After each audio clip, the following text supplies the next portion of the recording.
Llegó nuevamente el fin de semana y con él el análisis más picarón y entretenido de todos, en la voz de Pablo Flores, Carlos García, Mauricio Olivares y César Campos. Esto es Un Balde, por favor. Comencemos. Gracias por estar con nosotros, Un Balde, por favor. Como siempre, Pablo Flores. Pablo, ¿cómo Un estás, abrazo, hermano? un abrazo, mi hermano. Y el doctor Carlos García, ¿cómo estás, hermano? Muy bien, gusto, cordiales saludos para todos, un abrazo. Si hoy no se va a encontrar con nosotros Mauricio Olivares, el ingeniero, porque ha tenido problemas en la carretera. En El Salvador están cayendo unas grandes lluvias.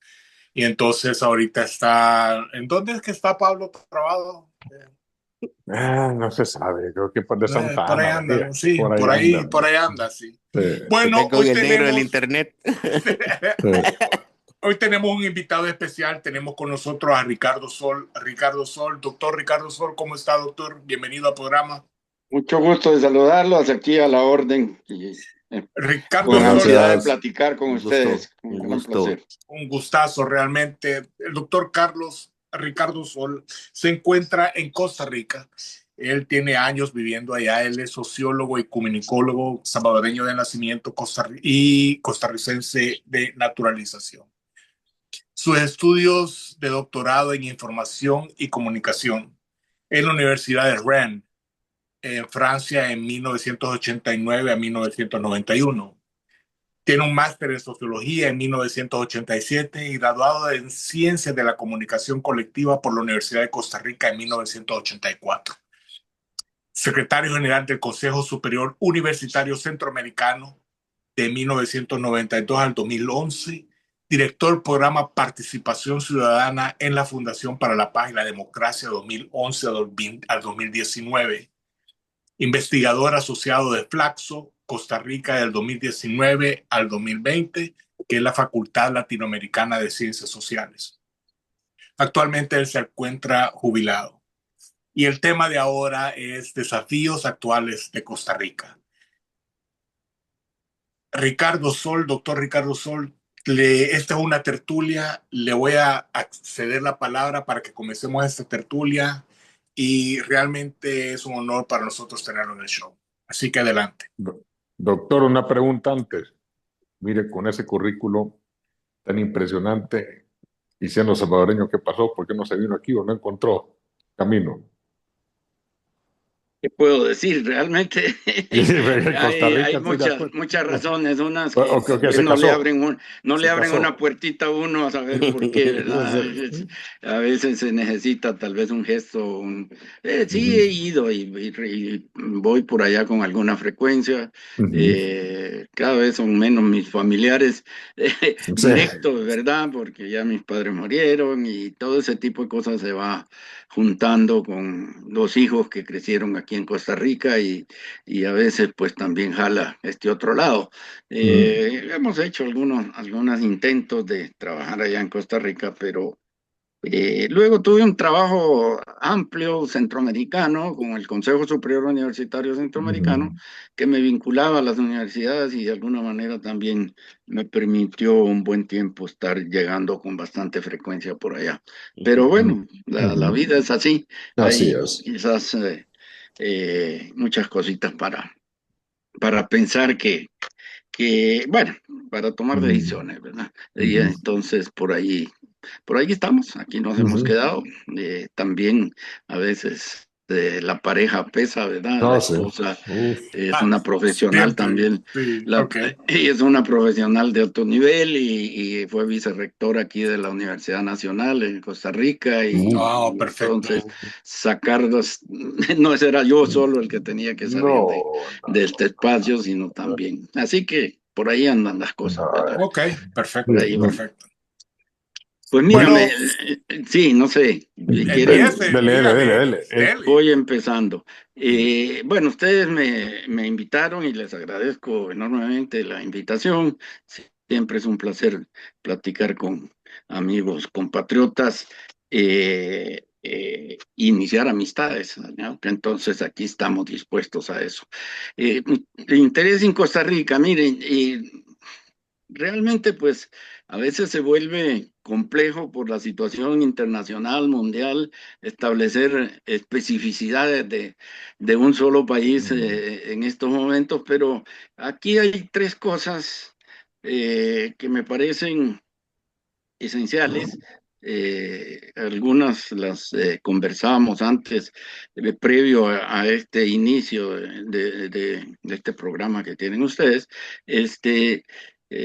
que tiene que ver uno con el tema del modelo productivo que se desarrolló en los últimos años en Costa Rica y que también fue propio de los demás países centroamericanos, ¿verdad? En ese mundo que fue tan pujante de la llamada globalización, nuestros países se orientaron al modelo productivo y al tema relacionado con el comercio exterior. Hubo un cambio ahí importante, ya lo vamos a ver con precisión. Pero por otro lado también está el tema de la inseguridad. El crimen organizado, como dicen, que tiene en este momento un peso importante en la vida cotidiana de los costarricenses, que impacta también en el Estado, ¿verdad? De una manera seria, ¿verdad? Que hay que analizarla.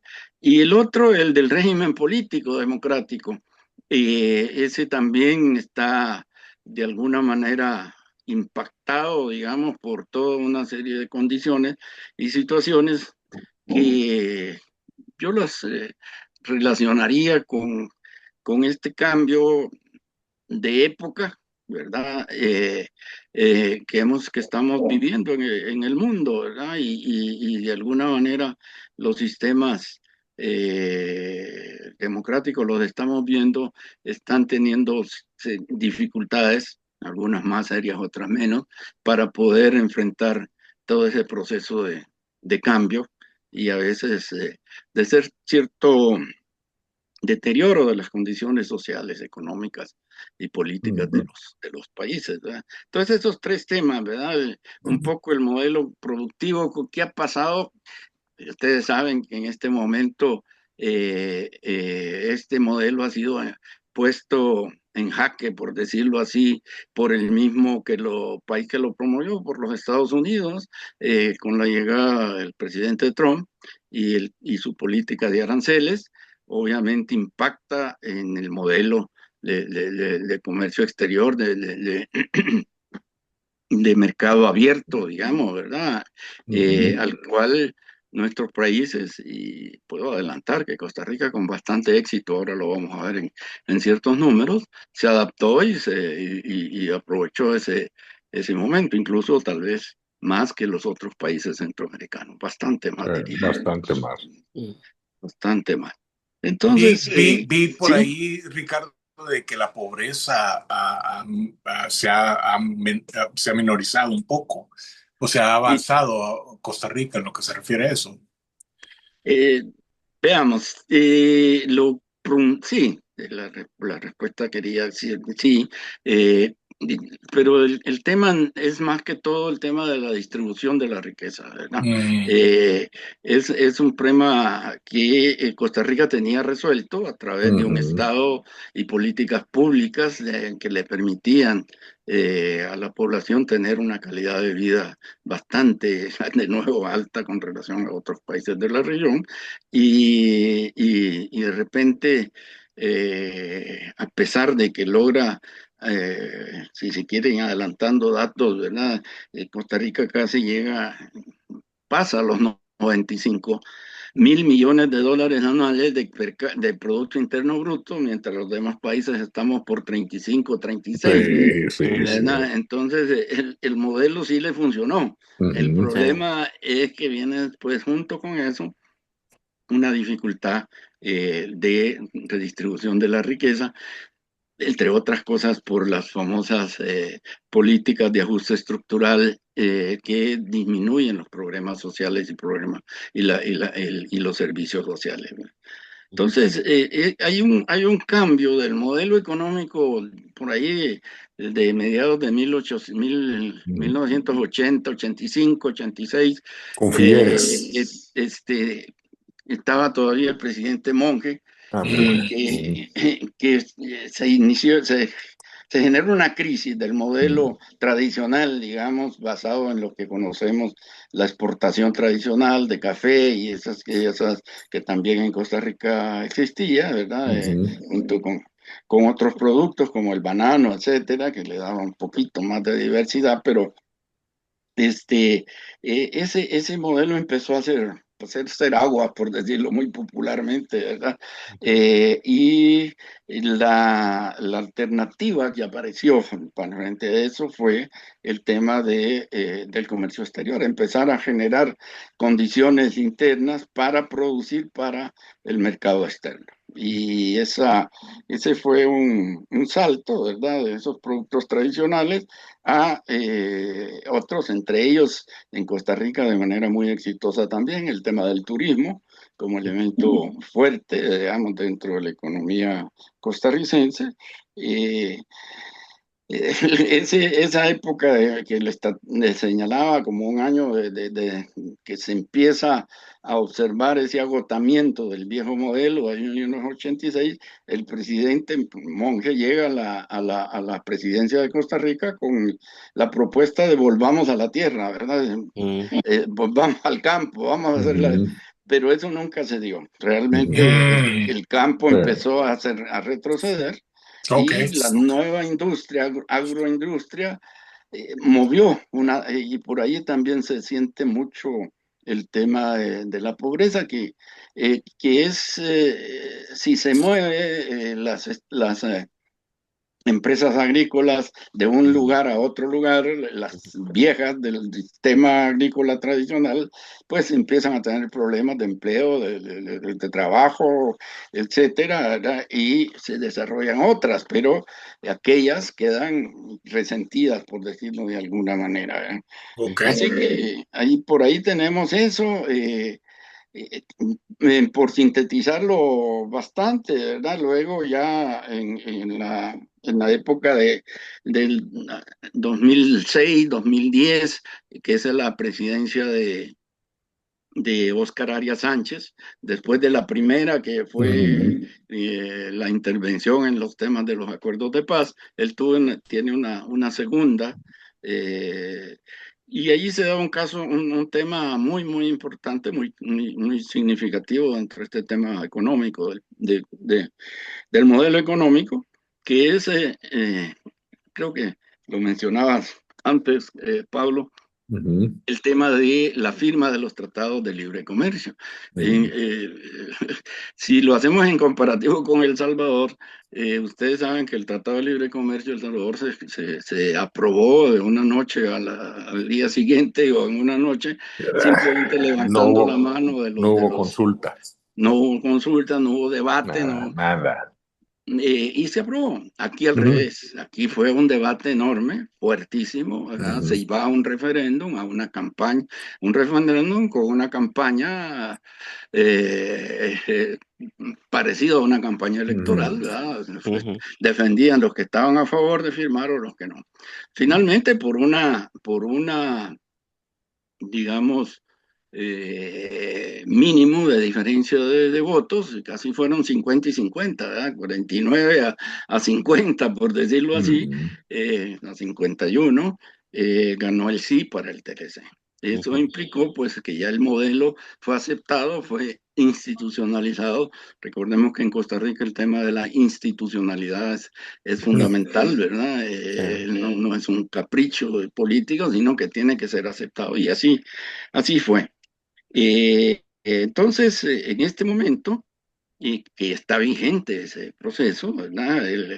Recordemos que ese es el Tratado de Libre Comercio de Estados Unidos, Centroamérica y de República Dominicana. Entonces, incluía a todos nuestros países y Costa Rica adhirió a eso a través de ese esfuerzo.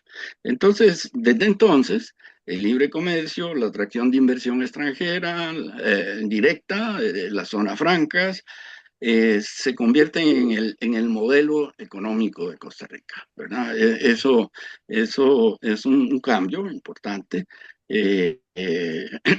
Así que para entender un poco el fenómeno de la pobreza, yo lo vinculo con ese cambio de modelo. Entonces, los que estaban en el modelo anterior pues quedaron de perdedores, ¿verdad? Y ahí fueron muchos los perdedores.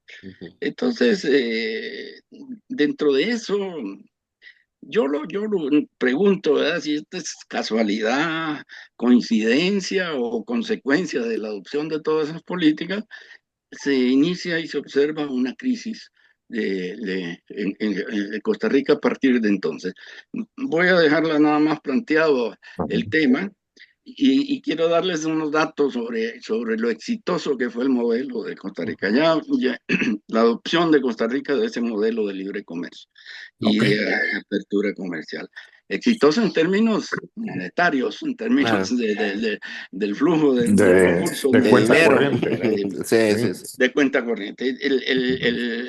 Como digo, el PIB pasó, ha llegado en el año 2024, año pasado, a 95 millones de dólares, que no es cualquier bicoca. Solo Panamá en Centroamérica está cerca, ¿verdad? De eso. Todos los demás países andamos en un tercio de eso, ¿verdad? Entonces, ahí hay...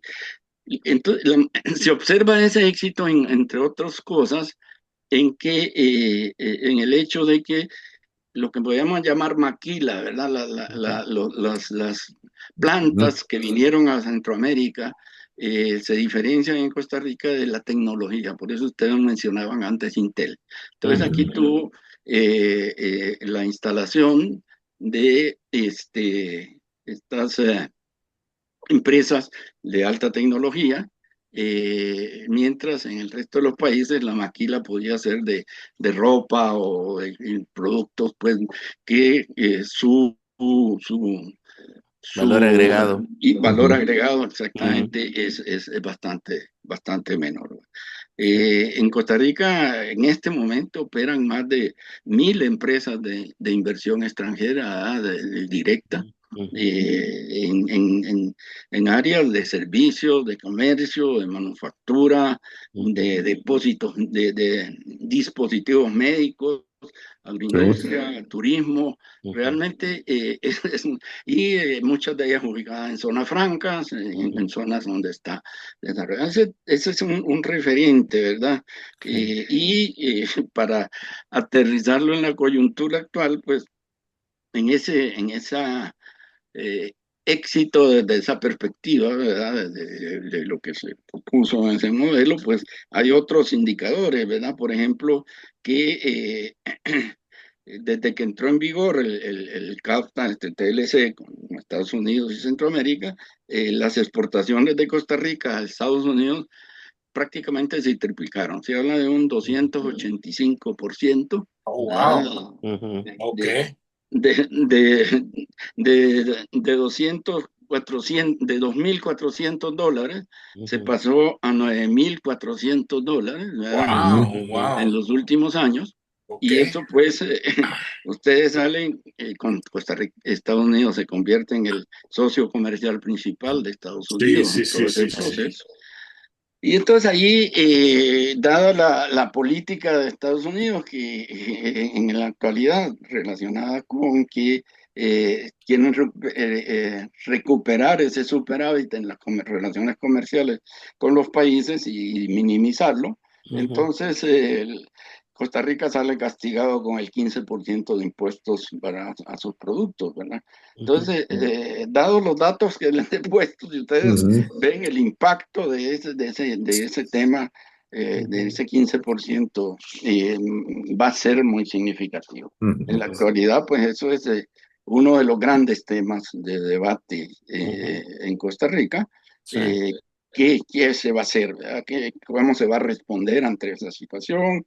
Si se va a ir a la OMC, a la Organización Mundial de Comercio, a hacer un pleito, pero pelear con Estados Unidos, ustedes saben que no es cosa. Menos en este momento. Y en este momento no es cosa fácil. No lo es. Entonces están en trataciones bilaterales, tratando de llegar a arreglos, pero la cosa no pinta bien.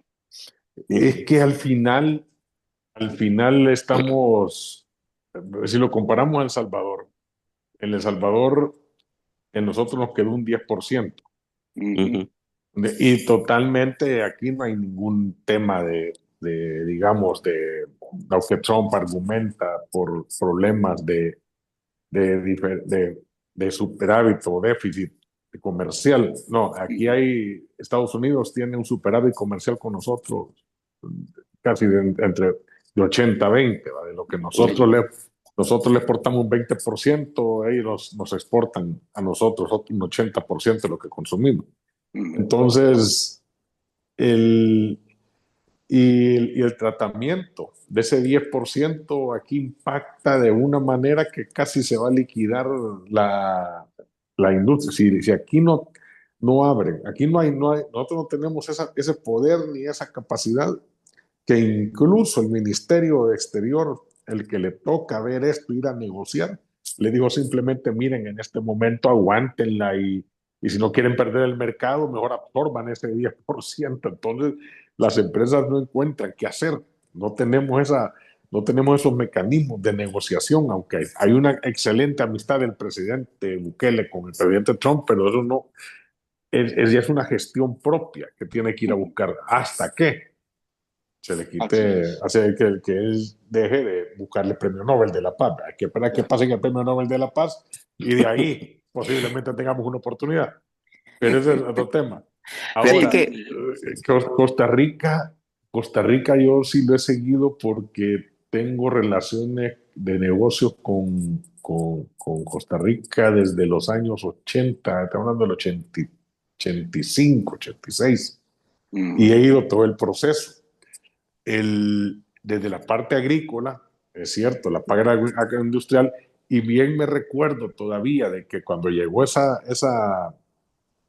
aquí se habló mucho, incluso salió en Forbes, la venta de la dulcería Gallito. Ajá. La venta de dulcería Gallito, que rompió un ícono en Centroamérica de negociación sobre lo que era la manera de negociarlo, porque se negoció, era una empresa altamente rentable, y lo que se negociaron fueron los años de ganancia, además del valor de lo que cuesta la empresa físicamente, con sus balances y todo lo demás y sus relaciones con clientes. Se negociaron años de ganancia en el futuro. Entonces hubo una relación, pero toda esa experiencia también tiene que Costa Rica fue un centro de estudios. Ahí está INCAE, Babson, Harvard, todas tienen ahí, yo participé de programas ahí en INCAE también. Todo el bagaje, todo lo que nos lleva adelantado, todo ese proceso también que tiene Costa Rica. Otra empresa que también nos lleva, que fue un ejemplo para toda Centroamérica, sigue siendo Dos Pinos. Pues. Dos Pinos es un ícono. Y hubo un momento en los años 90, a finales de los 90, el año 90, que Dos Pinos dominó el sector lácteo en productividad y en rendimientos a nivel latinoamericano. Es más, si a los gringos les quitabas el subsidio y a los canadienses les quitabas el subsidio, Dos Pinos se lo llevaba. Relativamente en términos de gestión y manejo del producto, de innovación y también de mercadeo. Tenían tanto la capacidad instalada como la capacidad de gestión, era impresionante. Y sí admiraba yo mucho también el tema de la institucionalidad, porque yo tuve que demandar ¿cómo le decían allá? Al Instituto del Grano, Instituto de Alimentos, no sé cómo se llamaba, porque yo le compré la reserva estratégica al instituto, que tenía una reserva estratégica de frijol, y yo se la compré. Entonces, el instituto... sí, tienen un instituto que manejaba las reservas. Y cuando fuimos a ver, me cambiaron el producto. Entonces yo lo demandé. Entonces el tema fue específicamente bien legal, porque yo tenía que demostrar que había dolo. Hasta el momento que demostrara que había dolo, que había una reacción, que había corrupción o que había un dolo. Entonces, hasta ese momento, pero llegamos a la negociación y al final nos devolvieron el producto, pero sí me encantó que había una responsabilidad. No es como aquí pasaba que vos le comprabas a Lira o le comprabas a otro instituto, le comprabas incluso, le comprabas vos a Cristiani Burkhardt, y olvídate. aquí, ¿cuál juzgado? Y se perdió y mejor reconocer lo que tenés que reconocer. Allá sí lo podía demandar. Ujú. Íbamos al proceso de demanda. Si Me vos, re- Pablo, si vos pudieras hacer una comparación a grosso modo de Costa Rica y la situación actual de El Salvador, ¿qué dirías? no le entiendo. Es que Costa Rica lleva un proceso. Fíjate que Costa Rica también tiene otro detalle. Costa Rica es igual que nosotros, lo que nosotros un poquito más mentirosos, pero no, los ticos son más mentirosos que nosotros. El tema está de que Costa Rica, ¿cuánto tiempo inmemorable tengo yo de saber que Costa Rica no pasa los 5 millones de habitantes? Ya. Entonces, no sé, puede ser parte de esa situación.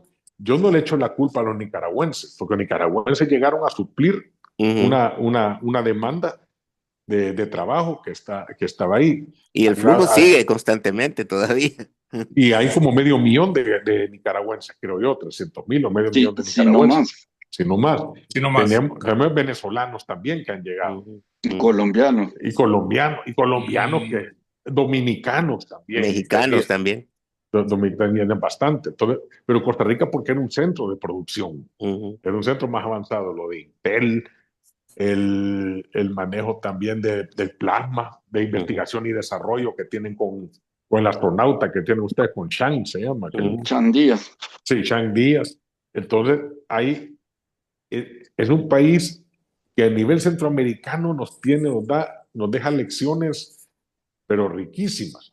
Ahora, que cuando vemos todo esto, y estoy viendo yo que el PIB es 95,000 millones, para ponerte a pensar, 95,000 millones, ¿Y el de El Salvador? no, El Salvador no llegamos 35, 35, 36, 35, 36. 36. 36. Ok.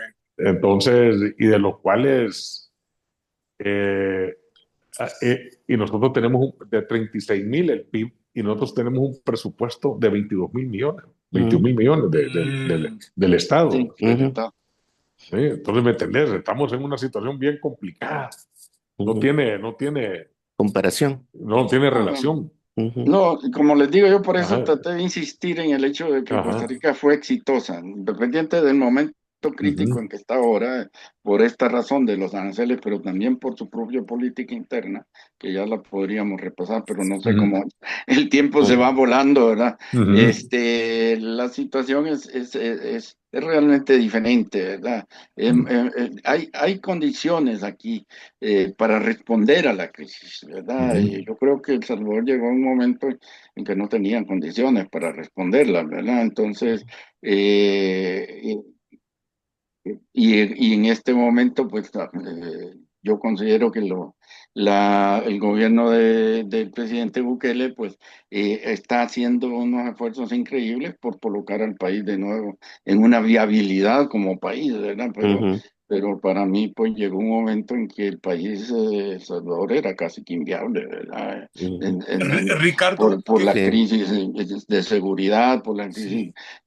institucional de su política, por una serie de situaciones aquí, ¿verdad? Pero sí.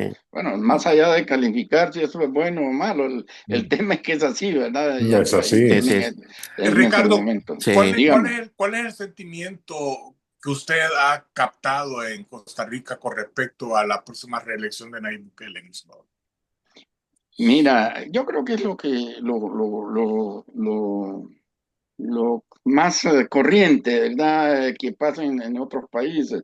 Hay un sentimiento popular, ¿verdad? De que está vinculado a la falta de respuesta de los sistemas políticos de cada país y con relación a una serie de temas que, de alguna manera ese sector social que se siente incómodo con la situación de su país, ve en lo que pasa en El Salvador como una opción, ¿verdad? Una opción positiva. Sin embargo, si me lo dices a nivel de sectores académicos, a sectores de la prensa, a sectores incluso de sectores de poder de este país, un día sí y otro también critican todas las políticas del presidente Bukele, ¿verdad? Ujú, Es así. sí. Y yo siento que es necesario tenerlo claro porque por donde se forma la opinión pública finalmente pasa por los sectores tradicionales de la prensa y ellos que están Uf, de alguna Ujú. manera. Ahí hay un tema que a mí me gustaría mm, contribuir, más bien dicho, sí, contribuir un poco. Y está relacionado con lo que Ricardo ha mencionado en este momento respecto a la, digamos, a la opinión en relación al tema de la seguridad, especialmente con la parte institucional en la que existen mecanismos institucionales, valga la redundancia, que permiten brindarle una solución a, a la crisis que se está que se está dando en esta coyuntura. Solo que para hablar de eso, yo creo que es importante también tener en cuenta un par de factores, traerlos a la discusión para ver la posición que ocupan dentro de la sociedad. Uno de ellos tiene que ver precisamente con el narcotráfico y el crimen transnacional organizado, que si bien es un fenómeno global también, tiene impactos diferentes en los distintos países donde se asienta. Y uno de los factores dentro del crimen transnacional organizado tiene que ver también con la forma en la que los carteles, no solo de drogas, sino de todo tipo de tráfico ilícito de personas, de armas, de drogas, de todo, se mezcla con el otro elemento que es el turismo. Costa Rica, como Ricardo lo ha mencionado anteriormente, ha desarrollado una industria turística muy fuerte y también propicia para combinar el impacto del crimen transnacional organizado en el área específica de las drogas. ¿A qué llevo este punto?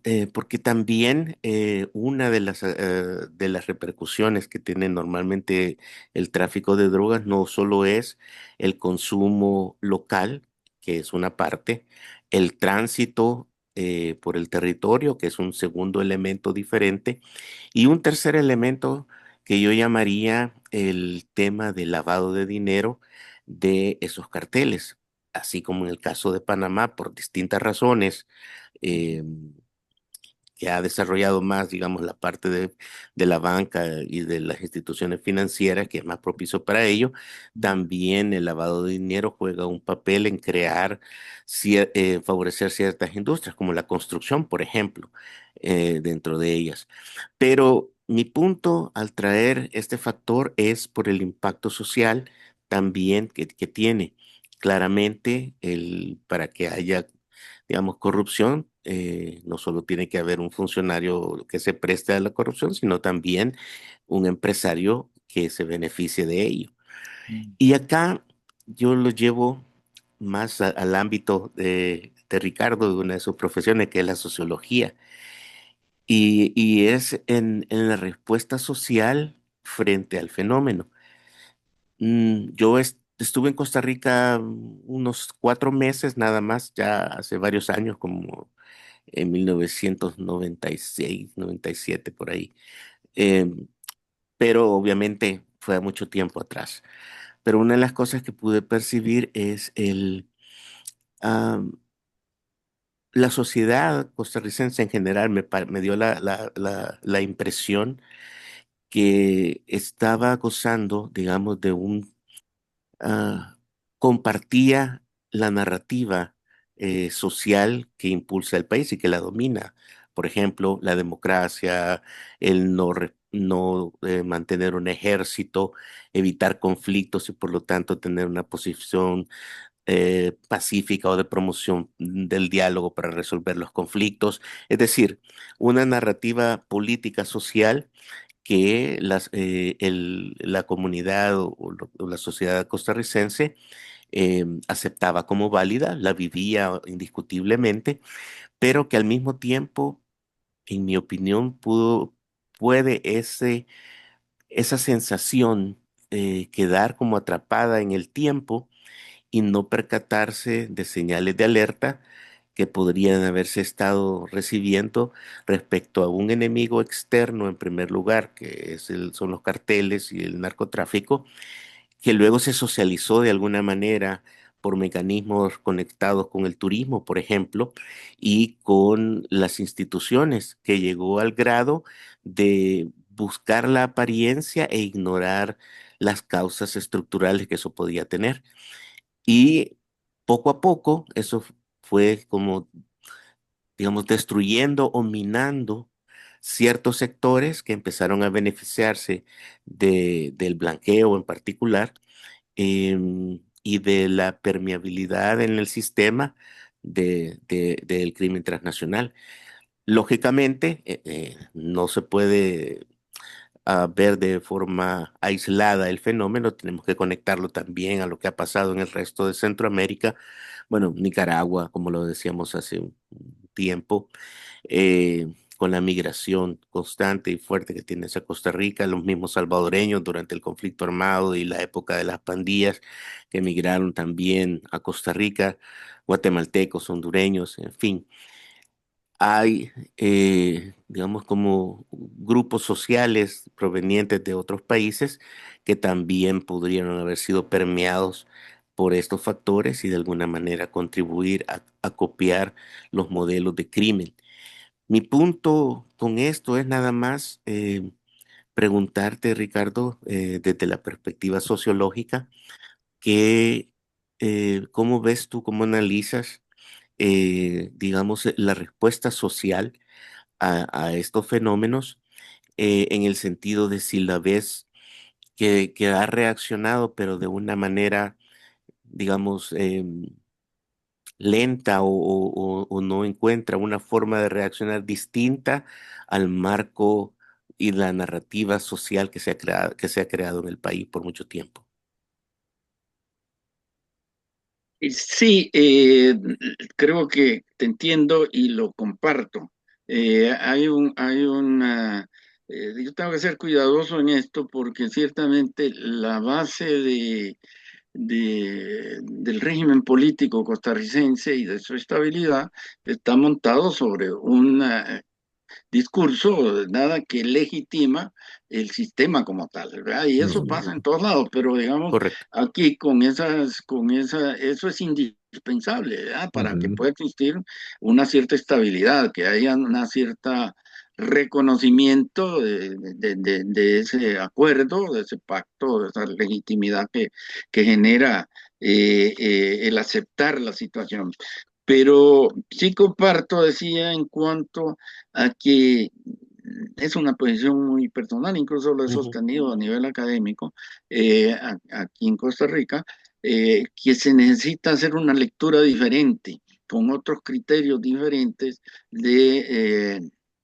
que en sociología se llama ruptura epistemológica, no sea, no ujú, seguir usando los mismos conceptos para analizar una realidad que ha cambiado. ujú, Entonces se necesita renovar eso y cuesta, porque lo que aquí la gente defiende, de nuevo podemos hacer un parangón con relación a Costa Rica, es algo que funcionó, ¿verdad? Una forma en que el Estado funcionó y le sirvió a la gente. Sí, el estado de bienestar costarricense ujú, llegó a un punto muy relevante. ujú. El juego entre élites de poder fue estable durante muchos años y entonces se defiende algo que sí existió. Yo lo comparo con El Salvador, que a veces están defendiendo cosas que nunca existieron en El Salvador, Buen ¿verdad? punto, buen punto. Entonces vienen hablando de que necesitan la democracia y la este y lo Ujú. otro, y la verdad es que cuando existió esa democracia, entonces Sí, es cierto. sí, Sí, eso sí, es un punto que es necesario verlo aclararlo. de otra manera, ¿verdad? Ajá. Ujú, Los regímenes políticos son resultado de procesos históricos, ¿verdad? Y sí. más, y de correlación de fuerzas que se van dando en distintos momentos. Entonces, el tema de lo ideal, ¿verdad? Ujú, De un proyecto, de un régimen, no se basa en la teoría, sino que tiene que ser en las posibilidades que una sociedad tiene para ir construyendo y desarrollando sus cosas, ujú, ¿verdad? Entonces, sí lo comparto, se vuelve difícil a veces, por eso yo siento que como salvadoreño, y con los pies aquí en Costa Rica, pues a veces tengo ciertas discusiones con los colegas y los amigos costarricenses para entender lo que ha pasado en El Salvador, ¿verdad? Entonces se vuelve difícil porque ellos tienen muy afianzado eso que tú llamas, esa narrativa de su sistema, ¿verdad? Cómo ha funcionado su sistema. Y es bien difícil encontrar cuando ha funcionado ese sistema bien, porque yo lo diría, pues tal vez no es, obviamente no es el, No es Suecia. lo último del mundo, ¿verdad? Pero Sí. para el país ha funcionado bien y de repente entonces, ante nuevas realidades, ¿cómo respondes? ¿Verdad? ¿Cómo llegas a responder a eso? Y yo tenía aquí algunos apuntes en eso, por ejemplo, Costa Rica tiene 100 años de democracia y si quiere, pues ponemos por 75, para decirlo, desde 1948 a 1950, de régimen en el cual no ha intervenido ninguna fuerza que haya dislocado el proceso político, digamos, por decirlo de esa manera. Entonces, eso es excepcional con relación al resto de países centroamericanos, donde Sí, más sí. bien es lo contrario, ¿verdad? Acostumbrados a golpes de Estado. Pero de repente, ¿sí? Entre golpes de Estado, insurrecciones, guerras civiles, etcétera. Todo. Por aquí se me fueron ya, pero no sé si. Vamos a ver. Perdón, ¿me escuchan por lo menos? Sí, Sí, sí, sí, sí, sí, te sí, sí, escuchamos. sí. Que no lo estoy viendo. Entonces, de repente, este régimen estaba sustentado en su democracia, estaba sustentada en una serie de políticas públicas y de institucionalidad de beneficio a la población, ¿verdad? Una sólida educación, tanto primaria como secundaria, gratuita, una universidades realmente de alto nivel, ¿verdad? Y las universidades públicas, ¿verdad? Que aquí que no es una, son 5, ¿verdad? Universidades, que es universidades públicas. Entonces, después, una serie de instituciones la de seguridad social, la caja de seguro social, que es universal, ¿verdad? Instituciones autónomas que son garantes de los servicios esenciales, de electricidad, de agua, Telefonía. telefonía, la refinería de petróleo, y le podemos ir sumando una serie de cosas más, ¿verdad? Que son realmente lo que permitió que este Estado, pero cuando eso empieza a fallar, ¿verdad? Cuando eso, por razones fiscales, por concentración de la riqueza, una serie de cuestiones de ese tipo, entonces la situación empieza a cambiar, ¿verdad? Empieza a cambiar. Quiero decir que la migración, si bien desde el punto de vista tal vez de xenofobias hay cierta importante, digamos, en el nivel, el espacio cultural del costarricense, desde el punto de vista económico, todo el mundo reconoce aquí que los nicaragüenses son una parte esencial para poder resolver las demandas de la economía costarricense, ¿verdad?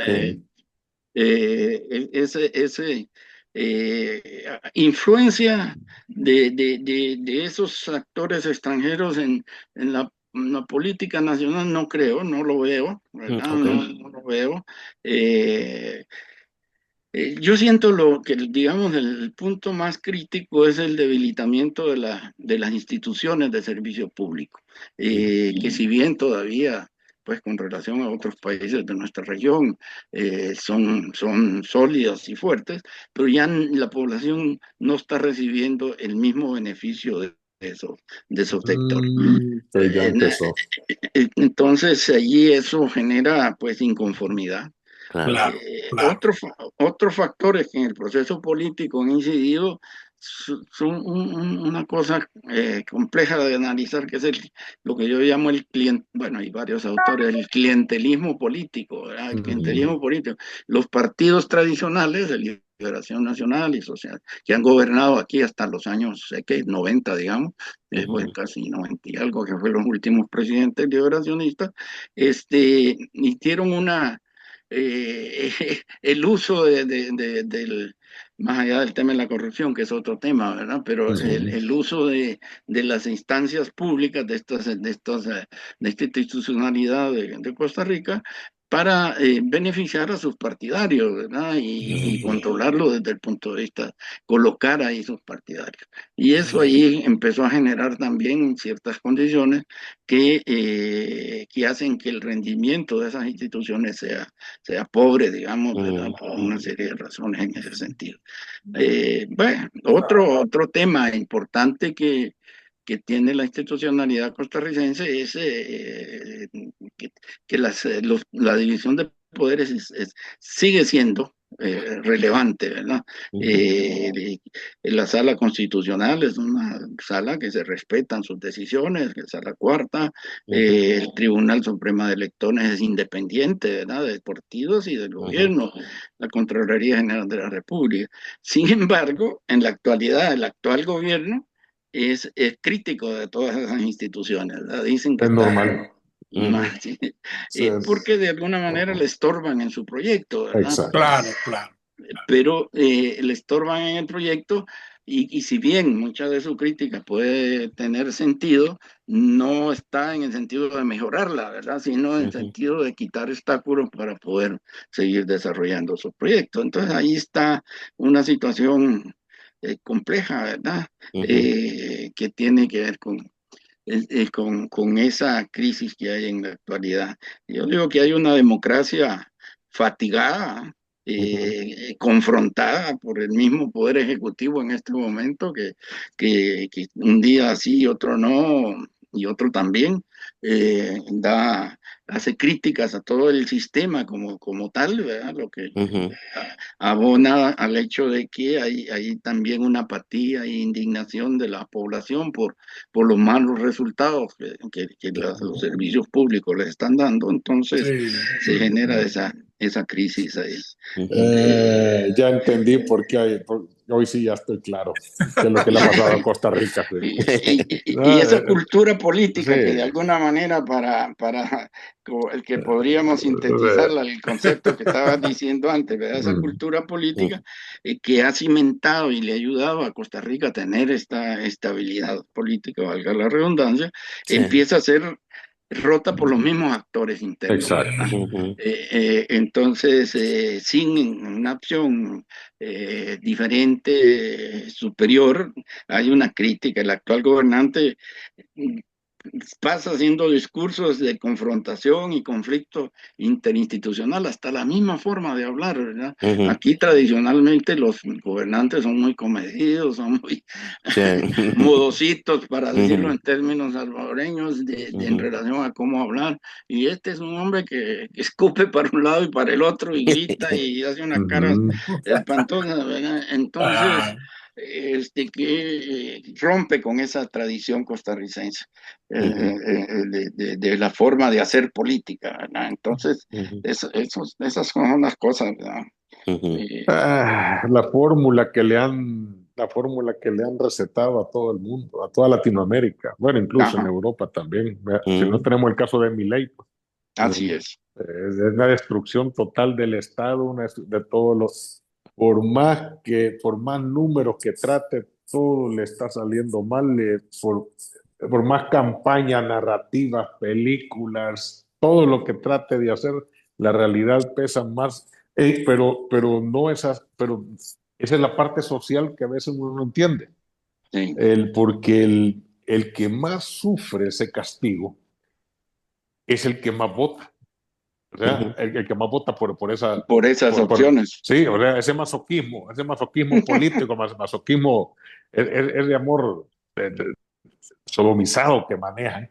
Entonces, es de estudio, porque si era un caso como el de Argentina, o el caso que está sucediendo, o la gente que está, el problema que está teniendo España también, que los mismos obreros que trabajan 17 horas están porque les quiten, el seguro, que le quiten el seguro universal de Mm. salud, porque ellos dicen que si les dejaran, si ese dinero se lo pasaran a ellos para que tuvieran más inversiones, ellos tuvieran menos trabajo. O sea, hay unas lógicas que no funcionan, es de mero que se basan en pura narrativa.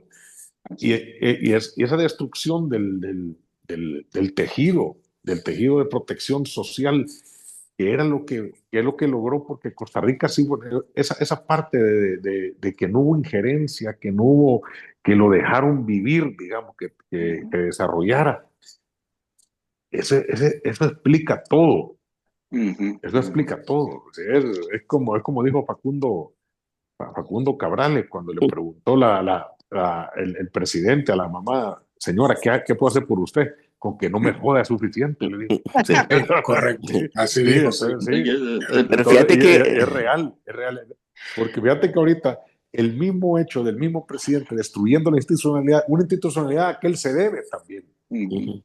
que si no, no estuviera ahí. Esa parte no se logra comprender, sino que se ve simplemente el efecto fílmico, el histriónico, el que vende, el que vende el popcorn que ves ahí, la película. Pero no ves la realidad. Es como salir de una película que salía exaltado pensando que el mundo va a ser diferente, pero al final te topas de que tienes que pagar la cuenta el día siguiente y que la luz te la van a quitar o no te perdonan. Pero es que ahí es donde viene Sí. también, fíjate, no solo es un tema de narrativas, porque obviamente lo que está haciendo aguas es el estado del bienestar, tanto en Europa como en cualquier otro país donde ha tenido. Y está haciendo agua porque el sistema global que lo envuelve va por otra vía. No le interesa, Habría que digamos, preguntárselo a los chinos, mantener. ¿verdad? Sí, pero si te fijas, los chinos no tienen un sistema de seguridad social, tienen un sistema capitalista que funciona, pero no de seguridad. Todo es pagado No, también. pues sí, pero No. ¿cuánto pagas por una Ajá, pero radiografía? pagar, pero no es lo mismo del sistema, ¿Cuánto pagas por un TAC en China? sí, pero no es lo mismo que el que $17, tienen. papá.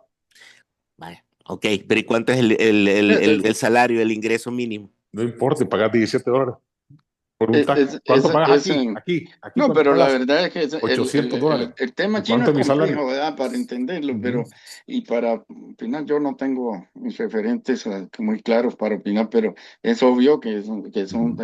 en este momento es exitoso, ¿verdad? Ujú. Está saliendo adelante y está sacando a su población de la pobreza y una serie de cosas por el estilo, ¿verdad? Quizás el problema fundamental es que primero a ellos ni les interesa exportar su sistema porque no Nadie lo calza con puede. nadie No, no, no, no, no y sé. No no lo calza. van a permitir seguir negociando, que es lo que les interesa a ellos si se ponen Ujú, en ese plan, ¿verdad? De exportar su propio sistema. Y tampoco creo que sea aplicable para nosotros, ¿verdad? Es no, no. una cultura, una realidad bastante diferente. Y sí. Tal vez lo único que yo siento que sí es que frente a todo el proceso neoliberal de debilitamiento del Estado, que todavía algunos locos como Milei siguen en eso, ¿verdad? Ujú. Creyendo que pueden hacer eso, este, al revés, lo que necesitamos es una cierta conducción con cierta fuerza, con cierta capacidad del Estado de ordenar a las clases sociales, sean empresariales o sean de la que sea, para que produzcan en función de un proyecto país, ¿verdad? Pero que no se queden nada más en en su propia jauja y en su propio recurso, ¿verdad? Pero Ujú, entonces, Fíjate. ese es el gran debilitamiento, ¿verdad? Del Estado. Yo creo que aquí sí, Ujú. una de las cosas que uno puede observar es que el Estado fue perdiendo capacidad, ¿verdad? Frente ujú, a otros actores. Y, y si ahí podríamos volver al tema del narcotráfico. Mire, el narcotráfico y el crimen organizado en Costa Rica es un factor muy, muy bien les voy a dar unos datos. ujú, Ok. Hace 3 años para atrás, el homicidio aquí andaba entre 11 y 12%. En ujú, este momento estamos a 35, perdón, a 35 por 100.000, ujú. Ajá. por 100.000, que es el dato que se da. De 11 estás pasando a 35. Es un impacto Uf, alto. Así. muy que en términos absolutos son alrededor de unos 900, de paso de 400 a 1000, ¿verdad? Sí, correcto. Entonces asesinados. Pero eso está relacionado con un problema en este momento que antes no se veía en Costa Rica, que es el 60% de los jóvenes, Ujú. perdón, más o menos 150.000 jóvenes ni Ujú. estudian ni trabajan, ¿verdad? Los Entre ninis. 15 y 20, entre los Los famosos ninis. ninis, los famosos ninis, ¿verdad? Entre 15 y 25 años, y Ujú. entonces es un caldo para eso, ¿verdad? Pero, Eh, si Ricardo, ven en términos de los que están presos, el 60% son de esos jóvenes, ¿verdad? Los que Ricardo, están presos. discúlpame que Entonces te ahí... interrumpa, perdón que te No, adelante, interrumpa, adelante, perdón, pero Juan. ese dato que acabas de mencionar, yo lo encuentro súper importante porque yo lo quiero asociar con un paradigma que tenemos. Personalmente soy muy crítico a ese tema, que es el paradigma o el viejo paradigma de la educación. Es Ujú, decir, que pensamos que la educación nos va a generar las condiciones para encontrar un mejor trabajo mientras más educados estés. ujú. Obviamente, si tú te gradúas de una universidad, si tienes máster, si tienes un doctorado, la lógica del sistema te decía que, bueno, tú ibas a tener un mejor salario porque te ibas a ubicar en mejor lugar. Y eso no es cierto. Y no es cierto no solo en Costa Rica, El Salvador, sino en Estados Unidos y en China. Porque lo Ujú. que ocurre, en mi opinión, es que estamos atrapados, digamos, yo lo llamo en los 21 años. ¿Qué son esos 21 años? De primero a bachillerato, ponerle son 12 años. 5 años adicionales para graduarte de una carrera, de cualquier carrera, ya llevas 17. 2 años de máster, 19, y 2 años de doctorado, tienes 21 años. Pero en ese periodo Con en el que, suerte. digamos, has estado inmerso en la academia, por supuesto, estudiando, haciendo investigaciones, cultivándote, no niego toda esa parte que tiene un valor agregado, por supuesto, pero te desconecta en la mayoría de los casos con la realidad, no solo social, sino con la economía en particular. Mucha gente termina graduándose, pero no es capaz de sobrevivir ya fuera de la academia, en el mundo en el que vivimos, Actual, sí, porque la correcto. economía, es decir, la gente se ha desconectado tanto de la economía que no sabe cómo operar una empresa. Y no me refiero a la parte académica de que estudias administración de empresas y sabes teóricamente cómo manejarla, sino tener un emprendimiento y en la parte empírica poder desarrollar, digamos, tu ámbito empresarial. Entonces, ¿qué es lo que ocurre?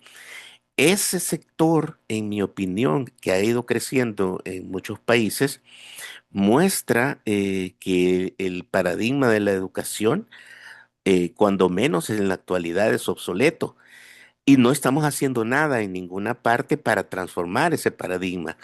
Y solamente, es decir, lo replicamos en cuestión de tiempos, se busca cambiar currícula, pero no es un cambio de currícula lo que amerita ese cambio, sino el cambio del paradigma.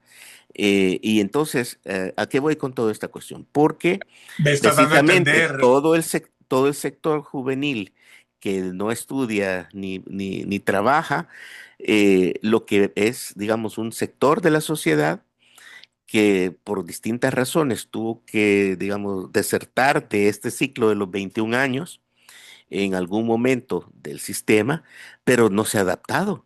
Y al no adaptarse, lo que le queda es simplemente parasitar, digo, en el sentido, no lo quiero decir de una forma peyorativa, pues, sino parasitar en el aspecto en el que tiene que sobrevivir con las condiciones actuales que tiene su propia familia, vivir con sus padres, si se puede, no importa la edad. Bueno, este es un fenómeno que también se ve con mucha claridad en España, por ejemplo. Se supone un país del primer mundo con un estado del bienestar que también, digamos, respondía a las necesidades de estos sectores. Pero, ¿y qué es lo que ocurre? Ahí este es un segundo fenómeno que tú lo has mencionado muy bien, que es un caldo de cultivo estas personas para el narcotráfico, para el narcomenudeo, para el tráfico de drogas. O sea, hay un ciclo de violencia que responde no tanto a una lógica de descomposición social per se, sino también a un fenómeno económico. Nosotros lo vimos en El Salvador con la cuestión de las pandillas. ¿En qué aspecto? Fíjate cómo era el dilema. Los pandilleros, el gobierno les decía, ok, si yo les doy trabajo a los pandilleros, como ofrecerles una oportunidad para que dejen de delinquir y salgan de las pandillas, el gobierno no podía pagarles más del salario mínimo, que era de $350 en ese momento, ahora hay 380 y algo, 84 creo. Pero, ¿qué ocurre? El pandillero hacía $500 en un día porque vendía el menudeo, la droga. Entonces, ¿qué decían los jóvenes? Bueno, yo, ¿para qué voy a ganar $384 al mes cuando puedo hacer $500 diarios? O sea, la lógica económica tenía lógicamente el riesgo de que pudiera sobrevivir incrementaba, porque ya sea que lo capturara la policía, que lo mataran otros narcotraficantes o que lo metieran preso. Pero digamos, el incentivo para unirse al crimen transnacional organizado o la venta de drogas era más alto que el incentivo que podía ofrecer el gobierno en comparación del ingreso de esos individuos. La prueba está en que muchos de las familias que, digamos, de los pandilleros quedaron también acostumbradas a que el pandillero o el miembro de su familia, que era el pandillero, les proveía los gastos corrientes del mes y no se preocupaban por trabajar. Esa parte también, guardando las distancias, había ocurrido en El Salvador antes, especialmente durante el conflicto armado, pero de una forma diferente. Se había producido cuando a través de Naciones Unidas se promovió el tema de mantener a los refugiados internos del conflicto, los mantenían en tiendas de campaña, como en refugios, digamos, en el cual todos tenían acceso a comida los 3 tiempos, porque la comunidad internacional se las daba, y los tenían ahí en los campos de refugiados dentro del país. Claro, eso genera una dependencia de condiciones externas que les permiten sobrevivir sin mayor esfuerzo. Me refiero a que tengan o que se vean forzados a trabajar y ganarse la vida por sus propios medios. Entonces, ¿qué es lo que ocurre? Creas, digamos, coyunturas en las que grupos vulnerables amplios de la población se ven en cierta forma financiado ya sea por el Estado o la comunidad internacional o en el caso posterior de las pandillas con la actividad criminal. Es decir, fenómenos diferentes, pero que tenían una repercusión dentro de los grupos sociales parecida, que es vivir parasitariamente en el sentido de no trabajar productivamente, me refiero, no lo quiero decir para las personas. Imagínate que aquí Mira, hay un caso, aquí los pescadores, ¿verdad? Artesanales son subvencionados por el Estado en la gasolina y para que vayan a hacer su pesca artesanal. Ujú. Pues en este momento el narcotráfico, por ahí haga. salió la documentación, les paga lo que pueden ganar en un año, Imagínate. en un día, Ujú, para un transporte, Claro, pues, ujú, para claro, transportarles una carga, lo claro. que pueden ganar en un año. exactamente. Pero yo Sí, estoy totalmente, la realidad mostró las caras. Vamos a ver. Ujú. El tema de los refugiados, ¿no? Tenemos que hablar de los gazatíes que están mal acostumbrando a que los bombardeen, y entonces y también que les den de comer. No es así, no es así. Eh, para mí todo gira en la visión que se tenga de país. El, me recuerdo cuando Costa Rica empezó a entrar en el tema del ecoturismo. Estoy hablando la época de Cristiani, todavía nosotros estábamos en guerra, 1989, 88, 89, por allá. Ujú. Entonces, a mí me tocó hablar con este famoso que tiene mi apellido también, que es Flores, que es un ministro de Agricultura que pasó como por 3 gobiernos. No me acuerdo el nombre, y él, en Costa Rica, en Flores. Costa Rica, sí, Flores, ¿cómo se llama? Ve que Flores era un ministro de Agricultura, pero que estuvo como en 3 gobiernos diferentes. Sí, no, Eh, por el momento no lo. Sí, ¿verdad que entonces él viene y, y viene Cristiani, Quique Córdoba Heinz, y empieza a hablar y decir que vamos a entrar a una época en la cual vale más, vale más importar, decía, producir lo que comemos y a veces producir lo que realmente es eficiente para nosotros producir, que sea, y que si es más barato en Estados Unidos, traerlo a Estados Unidos. Entonces como a Cristiano, cuando hacíamos las reuniones con Cristiano, teníamos reuniones así, un poco privadas, ahí el whisky no faltaba. Entonces en ese momento el ministro de cómo se llama, de Agricultura de Costa Rica, me dice papá a mí, hey mae, ¿cómo es que ustedes piensan desarrollar un país con maíz y con chanchos? Entonces, usted dentro de 20 años van a ser exportadores de maíz y chancho. Me dice así. Pero me impactó tanto porque cuando él llegó a hablar, empezó a hablar en aquella época de los 80, que nosotros estábamos todavía en guerra, empezó a vislumbrar el ecoturismo. Después Costa Rica pasó a vender bonos de carbono. Fue de los pioneros en Latinoamérica en vender bonos de carbono, incluso en el mundo. ¿Me entendés? Pero, entonces, ¿qué te quiero decir con esto?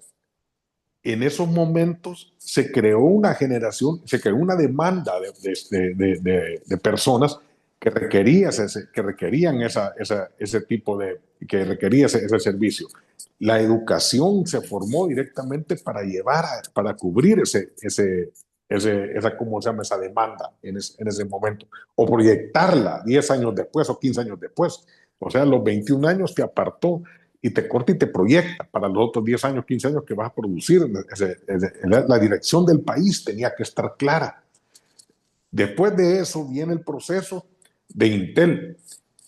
El requisito de Intel era que había que tener 5,000 ingenieros anuales, hasta llegarlos a 15,000 ingenieros anuales, 10,000 ingenieros anuales. Entonces, Costa Rica se prepara a tener 5,000 ingenieros, ¿va? Y corre.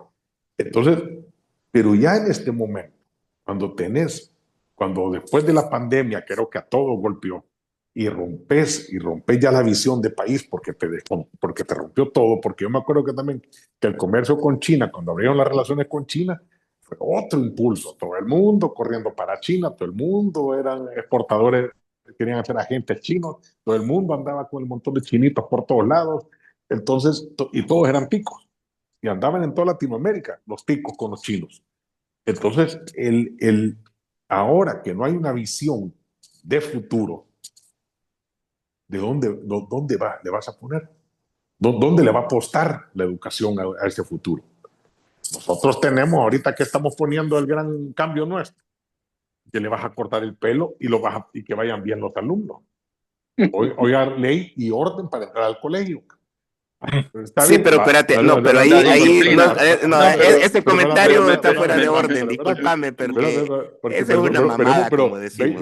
20 años adelante, ¿dónde está el cambio de currícula que vos hablas, Carlos? No hay cambio de currícula. No hay. Vamos a creando administradores de empresas. No hay empresas. Miren, déjenme mediar ahí entre ustedes. La verdad es que lo que está detrás de todo eso es el modelo de producción. ¿Cuál es el modelo de productivo al que le estamos apostando hacia el futuro? Entonces podemos pensar en la educación que necesitamos para ese modelo de producción. Pero así aquí, ¿cuál es el modelo de producción que fue exitoso, entre comillas?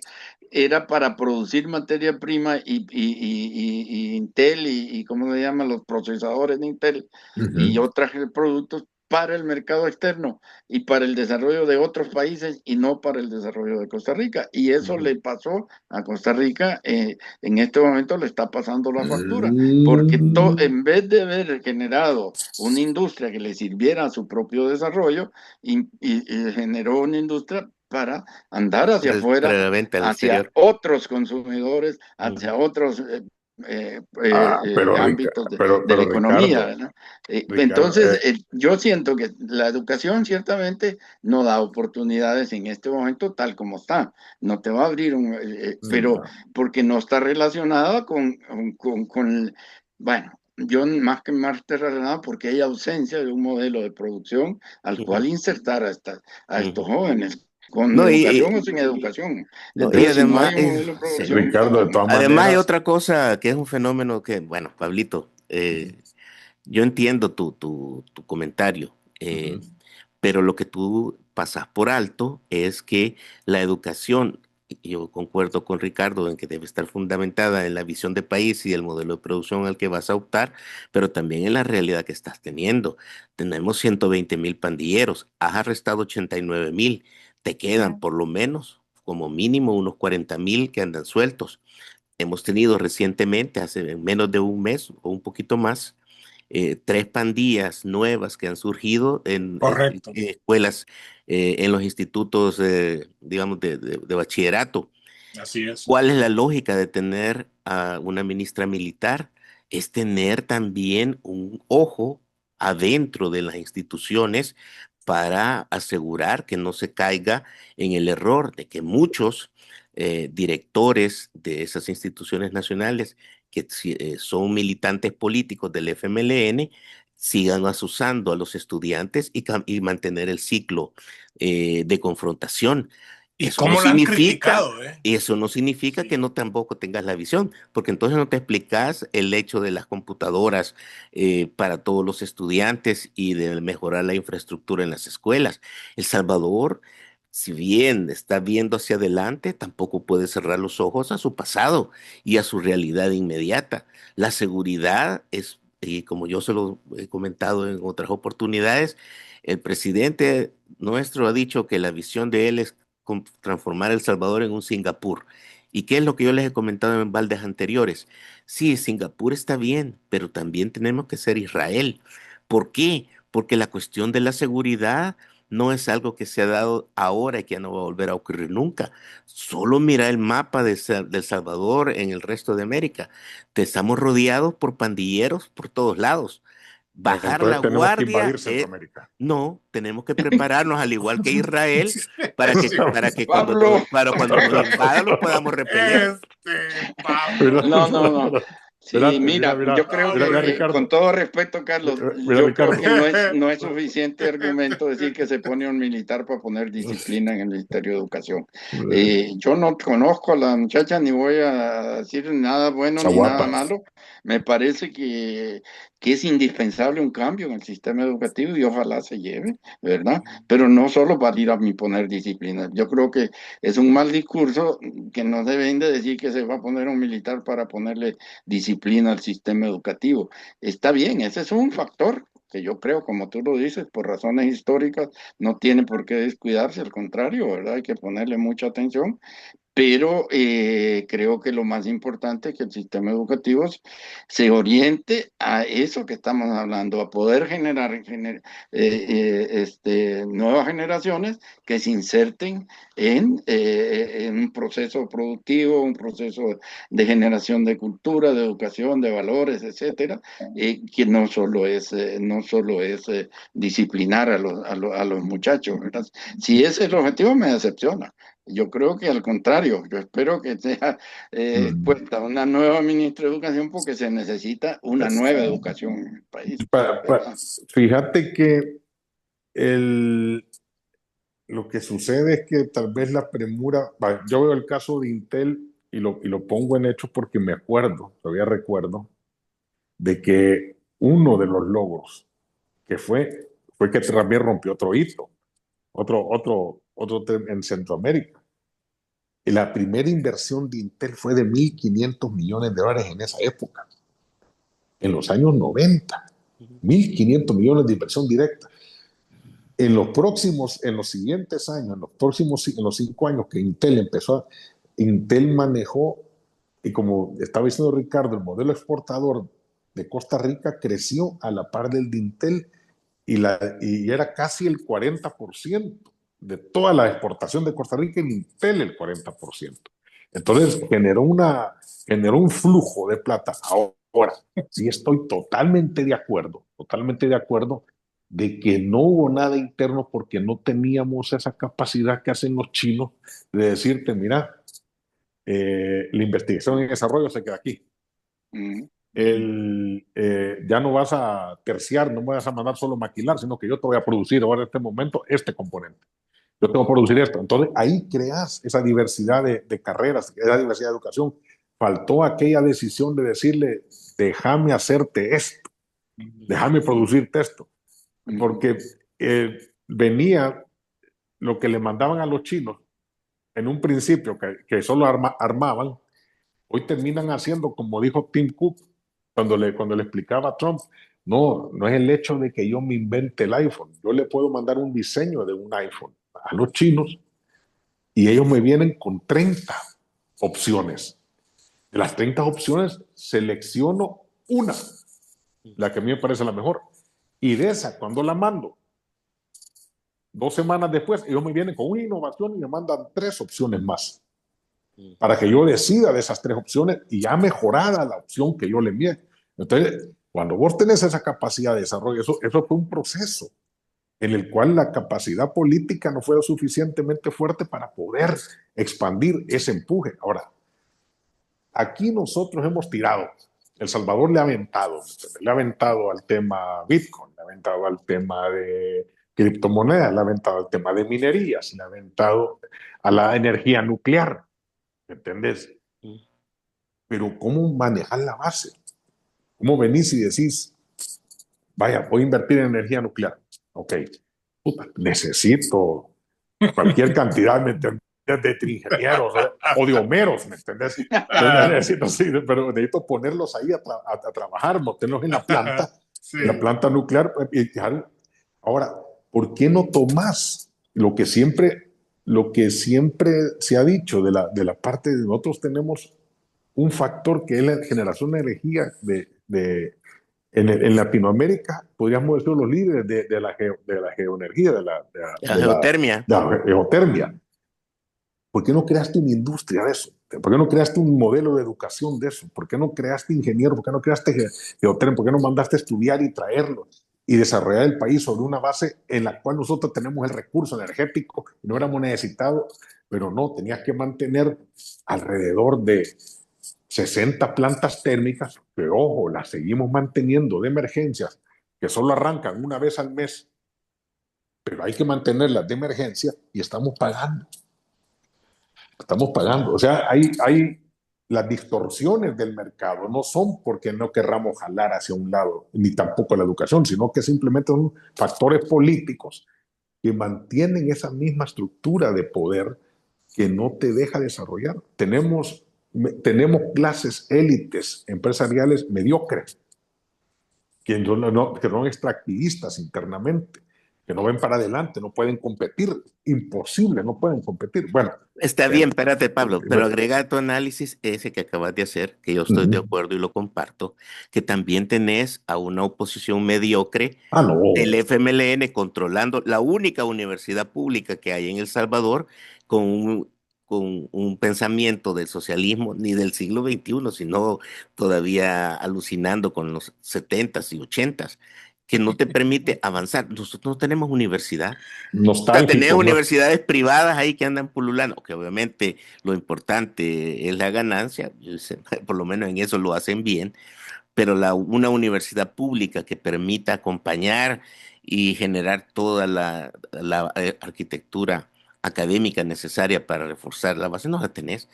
Y ni la vas a tener en el futuro, porque si te fijas, por más inversión que se le esté haciendo a la universidad, que ningún gobierno, parte del actual, lo ha hecho físicamente en esa universidad, intelectualmente está atrasada, es un ostracismo y no va a ninguna parte.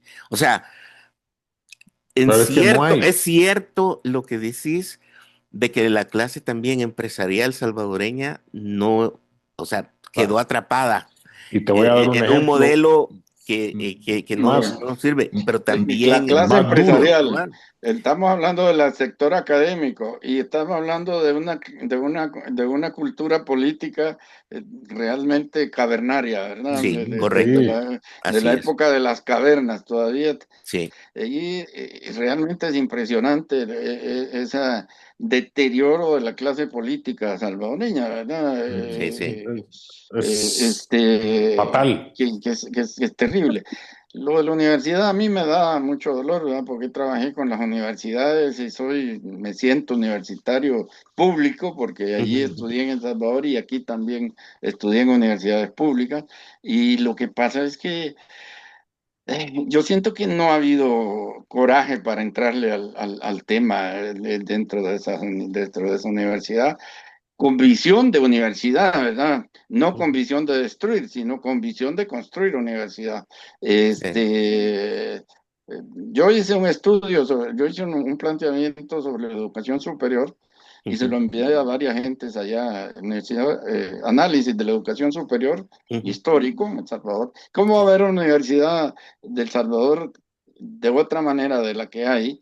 Si ujú. fue intervenida cuántas veces, 5 veces, de manera que se le destruyó totalmente.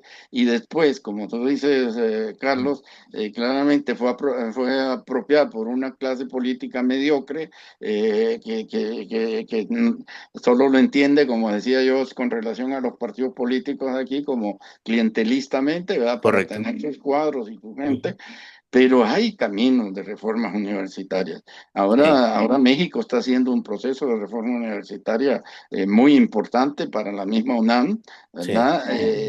Hay cómo hacerlo. Lo que No, pasa es que incluso con tampoco, la bueno, me preguntar competencia. por qué no estoy en El Salvador, pues a nadie le interesa quizás que alguien vaya a querer cambiar una universidad Sí, como no, esa, no ¿verdad? hay. Los que tenemos interés de cambiar las cosas para mejorarlas, de Sí. repente no encontramos campo donde debiéramos de estar. La verdad es que yo comparto esa idea y yo, en mi opinión, es cierto, existen varias alternativas para poder mejorar la educación sin el afán de destruirla, sino sacar los elementos cancerígenos que la carcomen. Pero digamos, inclusive hacerlo, yo me he preguntado y a la única conclusión a la que he llegado es que el costo político de hacerlo se puede reflejar también de forma electoral y por eso no lo hacen. Pero incluso decía, bueno, hagamos como hicieron en México entre la UNAM y el Tecnológico de Monterrey, una competencia, crear otras universidades públicas desligadas de la Universidad Nacional. Bueno, No va a Costa pasar, Rica tiene 5 universidades públicas, pero crear otra universidad pública desligada de la nacional, que no va sea a una pasar. competencia desde No, otra perspectiva para Fíjate, poderlo hacer. no fíjate que pasa. Entre mi propuesta, lo que propuse, lo que a mí me parece que se puede hacer es dividir la Universidad de El Salvador, Ok, ya que tiene una sede central y tiene sedes en Occidente y en Oriente, sí. darle categoría de universidad a cada una de esas instituciones para que entre ellos si pudieran. Y ahí está el mismo presupuesto, no necesitas, pero generas un ambiente un poco diferente desde el punto de vista de la Buena opción, fíjate, centralización. Pero buena necesitas opción. cambiar las estructuras. Es que ahí es donde volvemos a la lógica. La no, Asamblea General Universitaria, no, la hombre, Rectoría, No, todos Carlos, están mantenidos por la te voy misma a, estructura del FMLN. no, Entonces no hombre, salimos de nada.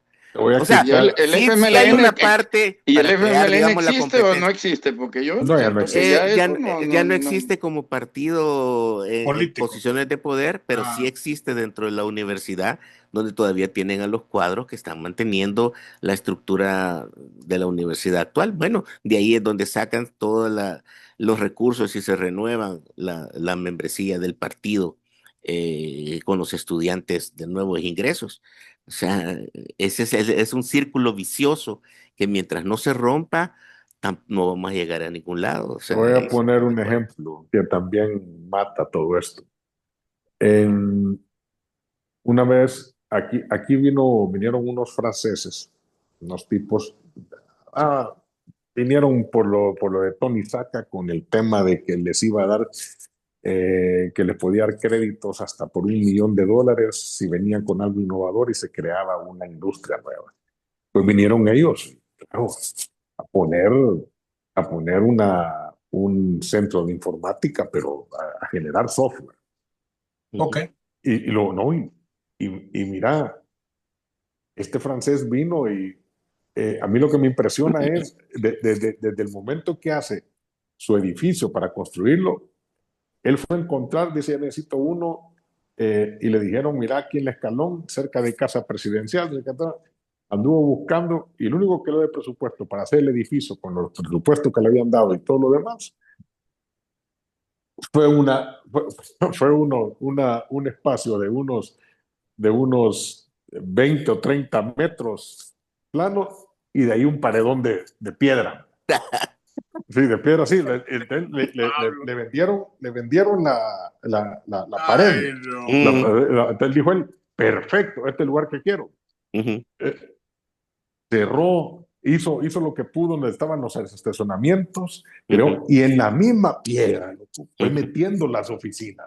Pero mira qué estructura más espectacular la que creó aquí. Entonces, y creó en un edificio, pero icónico, como lo tiene el francés. Este francés viene y le va re bien en el país. Bueno, empieza a generar software, empieza a hacer todo. Él vino y vino el Mauricio Funes, que solo tomarse fotos llegó a ese lugar. ¿Me entendés? Nada más. Y vino el Nuegado con el director que había sacado de la Universidad Nacional, el que había hecho el gran programa para los genios, ¿verdad? y que realmente hizo algo. Sacó a los niños, les dio beca completa hasta la universidad, los niños que eran los outstanding, los mejores, los genios de todas las escuelas, los recogió y creó ese semillero de gente brillante, de jóvenes brillantes que los iba llevando hasta arriba y consiguiéndoles becas por todos lados. Vino él y lo pone, lógico, va. Alguien que quiera un programa exitoso lo pongo al ministro de ¿cómo se llama? De educación. En esa educación, por desgracia, a él le gustó más la glamour, pero vinieron los franceses y le dice, con el embajador francés, y le dice, mire, ¿por qué no nosotros? Porque vemos que el proyecto, el salvadoreño, puta, desde esa época proyectándose hasta acá, el salvadoreño es bien ávido, es bien técnico con el teléfono. Es los únicos países que vemos que agarran en una hora, vos puedes estar jugando con tu iPhone, se te arruinó el iPhone y agarras el Android y la agarras. Entonces, excepto el concho. Excepto el concho, sí, excepto el concho. Pero no, aquí la gente, y miraba gente reparando teléfonos, cambiándole pantallas, de uno viejo la movía al otro, de un modelo diferente. Entonces dijo el francés, aquí está. Este es entonces, ¿por qué no hacemos lo siguiente con el embajador, papá? Le vamos a traer todos los profesores de matemática y física, matemática más que todo, para crear esta gente, para que la gente cree software. Y yo le voy a dar el primer trabajo de francés. Está bien, yo le voy a dar el primer trabajo, pero para mi software, Francia, tengo un programa con Francia también de que me va a hacer, yo le sirvo de maquilador de software, entonces creamos una máquina, tú estás pensando en millones, pero le dice, y el francés le dice, el embajador, yo le traigo los profesores, yo los pago que vengan un año acá. Yo les pago que vengan 1 año, 2 años, que enseñen a otros profesores y dejemos armado el proyecto. Armado el proyecto de matemática. El gran problema, ¿dónde, en qué edificio ubicamos eso? Y en un momento dado, le dan una vuelta a la universidad y en medio, papá, de la par de la Universidad Nacional, hay un edificio de ANDA. Sí, es cierto. Que está ahí, y que era el que tenían ellos. Por el pañuelo estaba. Sí, por el pañuelo, para revisar, ANDA lo tiene ahí para revisar, en este momento, como laboratorio, donde tenían los laboratorios de, ¿cómo se llama?, de los medidores de agua. Entonces le dicen, puta, esta medir agua, anda a medirla en otro lugar. Entonces, ¿me entendés? Sí. Entonces le dice, este edificio es perfecto, yo lo voy a botar y voy a hacer uno nuevo, pero el terreno todo me sirve. ANDA quería cobrarlo a número de deuda. Pues sí. Y ese pedazo de basura terminó, en vez de ser una donación, terminó costando $12 millones. Es que lo paga el gobierno francés. No, hombre, no. Entonces, mira, ahí se terminó. Ah, bueno. Ahí se terminó. Entonces te das cuenta el político, Sí, claro. y el otro, el de la institución, el Marco Fortín, y cómo hago con mi número. Corruptazo el tipo ese. Esos son los problemas que no solamente la parte yo no culpo la educación, pero también la parte política es fatal. Vamos a lo cuaternario de la parte política, y en un gobierno que teníamos un profesor, ¿me entiendes? de presidente, que supuestamente teníamos que él tenía que decir, vamos a llevar esto de educación. No. Como dicen ahora, ya le descubrieron que también era comandante, ¿verdad? Sí. El que se inventó los kilowatts. Están hablando de la capitana y un comandante. Y que el fin era, bueno, como aún diste la orden de matar 1,500 guerrilleros, porque él fue con Cipriano, Mayo Ciprián, que los mandó a matar 1,500 guerrilleros. Vos vas a matar a todos los mareros. Es lo que menos hizo. Rancheros de chupa. Bueno, qué terrible. Ricardo, muchas gracias por haber estado en nuestro programa. Te agradecemos. Te invitamos nuevamente a que estés con nosotros en otro programa. No sé si estarás disponible eventualmente, pero sí nos gustaría que estuvieras con nosotros en otro show, que podemos discutir tanto, ¿no? Podemos hablar con respecto a Costa Rica otra vez, podemos hablar con respecto a El Salvador. Ya es medianoche en Nueva York, Carlos tiene que ir a descansar un rato. Así es que te esperamos, Ricardo. Espero que aceptes nuestra invitación para otro show, si es posible, y esperamos de que aceptes. ¿Ok? ¿Cómo no? Con muchísimo gusto y muchísimas gracias por la invitación. Ha sido muy agradable la conversación. Ahí estamos. Podemos ver otros temas. De educación superior podemos hablar un día. Bueno, fantástico, sí, buen tema. Buen tema. Quiero mandarle un saludo a Mauricio Valdés, que está en Carolina del Norte, Mauricio Valdés, que no, sí, Ricardo. Sí. Okay. Yo solo lo veo por el chat ahí, que nos intercambiamos cosas de vez en cuando. Bueno, entonces quiero mandarle un saludo a él y también a Mauricio Olivares. Esperamos de que haya llegado en paz a su casa después de tanto problema que tuvo. Así paz no tanto, pero llegó. Así que no se pierdan un balde, por favor, para el próximo show. Gracias por haber estado con nosotros. Ricardo, muchas gracias por acompañarnos y espero que te haya parecido interesante la plática. Pero la polémica estuvo tocando bastantes temas que me gustaría profundizar. Hagámoslo. Ok, bueno. Pedimos un balde, por favor. Esto ha sido todo por ahora. Estamos para la próxima. Gracias, Ricardo. Nos vemos. Bye, Carlos. Bye.